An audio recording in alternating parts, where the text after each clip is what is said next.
Boom, da-ba-doom, boom, da-ba-doom. Hey guys, Chris Peach here, and welcome to Money Peach TV. Hey, do you remember growing up learning how to handle money? Yeah, neither do I. So that's why we're here today to make money fun again. We're going to talk about the principles in life that matter when it comes to managing your money the right way. So sit back, relax, and enjoy Money Peach TV. Before we jump into this incredible episode of Money Peach TV, I want to take a second to talk to you guys about my #1 online program for showing you how to go from with money to being awesome with money, and that's Awesome Money Course. So head on over to awesomemoneycourse.com so you can see why people all over the world are taking advantage of this #1 online program for showing you how to be awesome with your money. Do you know what time it is? Yeah, it's time for another episode of Money Peach TV. So guys, this is episode 11 of Money Peach TV, and we're going to talk about kids and money because I have kids and I've been trying to teach them about money, and it's been going really well. So I'm going to show you some of the tips, tricks, and ideas about money and children. And then we're going to also talk about college planning. So just to cap, last week, I talked about that whole 30-year mortgage and how I think the 30-year mortgage is absolute trash. I don't think you should have one. I think you should pay that off earlier so you can build wealth and retire a millionaire. But let's fast forward into kids and money, because here's the deal is we want to raise money smart kids. We don't want to raise kids that are making the same mistakes we made with money, because someday, depending on where you're at in life, you're going to rely on those kids to maybe take care of you a little bit. So we want to make sure that our kids are trained well with money. So what can you be doing? What should you be doing? Well, here's what I'll tell you. If your son or daughter is younger than age 3, good luck, okay? I've had kids, I've had 2 kids now that have been less than 3, and really, they're going to want to take the money and put it in their mouth and eat it. That's about as far as you're going to get with money. However, after about age 3, that's when you can really start integrating some good financial skills, even at a kid's age. So let's talk about age 3 to 5. 3 to 5 is the first window I want you to start with. This is a very visual age. So what I mean by visual is 2 shiny quarters are going to mean more to a 3-year-old than a $20 bill. Okay, 2 shiny quarters are going to mean more. So how you want to pay them, if they do something around the house, if they feed the dog or they pick up a toy or they do something like that, I want you to pay them. You don't have to pay them a lot. You can give them a nickel or a dime. They don't care. They don't understand the value, but they need to be paid instantly. They got to be paid right away, because they will forget. They will forget why they got money. So as soon as they pick up a toy or feed the dog or do something, I want you to hand them a quarter and say, good job. This is, you worked and you got money. I want them to start. The whole process of more is caught than taught will be taught at this young age. So I want them to realize is when they do something and they provide value, they get money in return. It's not allowance. Allowance is waking up, breathing air, and getting money. That's also called entitlement. I don't want your kids to learn entitlement. I think entitlement is terrible. I think your kids should learn how to provide value and get money for it, right? That's what the workplace is. That's what capitalism is, right? Providing value. So we can do that at a young age. I also want you to allow your kids to spend all their money. They are too young to save and invest in all that kind of stuff. I want you to be able to take that jar of money. Remember, a clear jar is what I said. Have them put money in a clear jar right next to their bed so they can look at it like, oh, this is my jar, a nice heavy jar. So a bunch of quarters and dimes that are heavy is going to mean more to a kid than a bunch of dollar bills that's light. But I want you to be able to take that jar of money and let them spend it all. You know what? They're going to spend it on absolute crap. We're talking a few bucks here though. Let them spend it all. The point is, it's not what they're getting. I want your kids to understand that transaction of they hand money over and they get stuff in return. Remember back a couple episodes ago, I had talked about using the power of cash. Well, it's the same thing with these children is I want them to hand money over and get something in return. It makes them feel like a big kid, but it's also instilling good lessons in them that you get stuff by handing money over, not swiping a credit card over and over again, okay? So that's age 3 to 5. Very visual, very basic. All right, let's talk about age 6 to 13. That's another range I like to use. So from age 6 to 13, kids are smart enough. This is when they're in kindergarten, first grade. They really start to understand the value of money. So they're going to understand the difference between 2 quarters and a $20 bill. And they're going to want that $20 bill because they'll understand it means more to them. Okay. I also want you to start developing paydays. Why do I say paydays? Well, let me ask you this. When you work, is your boss following you around and just handing you money as soon as you do a chore? No.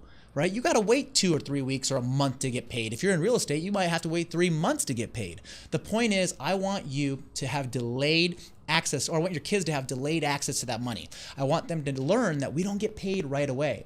Here's another thing I want you to do is I want you to show them that we don't get paid for everything. Okay, there's certain things in life that we do that we don't get paid for. So give you an example. My son goes outside and picks up dog poop. He does not get paid for that. That's part of having a dog.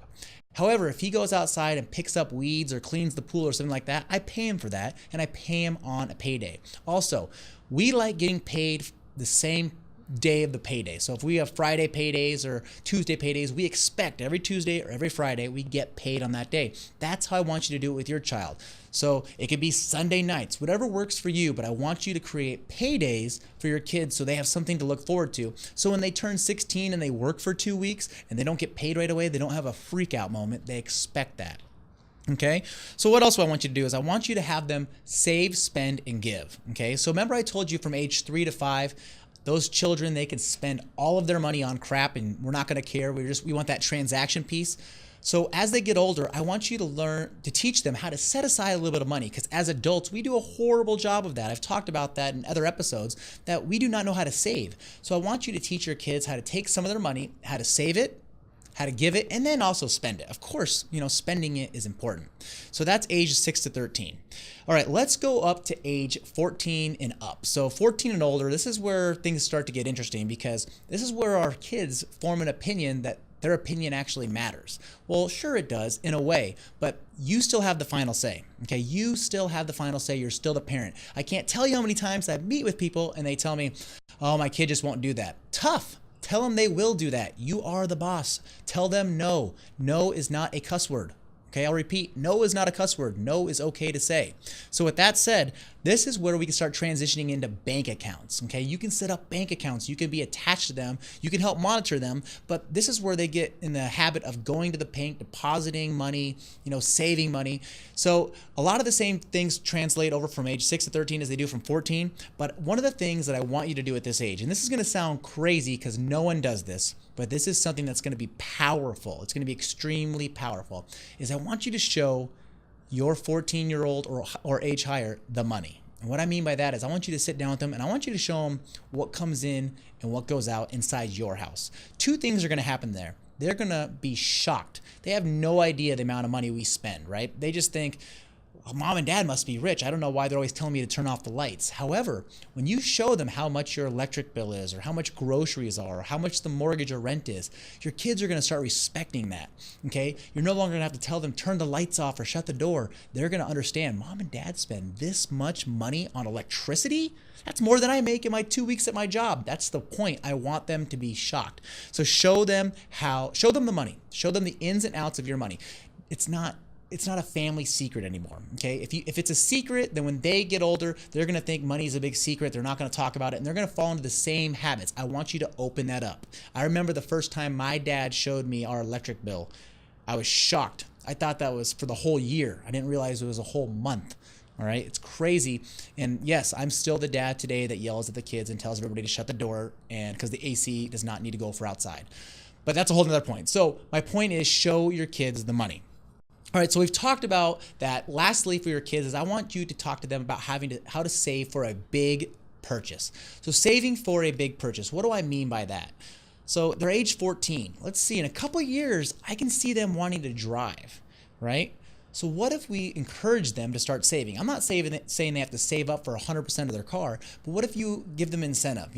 Mom and dad will match you dollar for dollar, or 50 cents on the dollar if you can save money. Teach them that, because what do we do? What are we supposed to do when we want stuff that's expensive? We save for it, and we have to save for it, and we have to save for it. That's a hard thing for us to do. So if we can teach a 14-year-old to do that for 2 years, they're going to have no problem saving for big purchases down the road.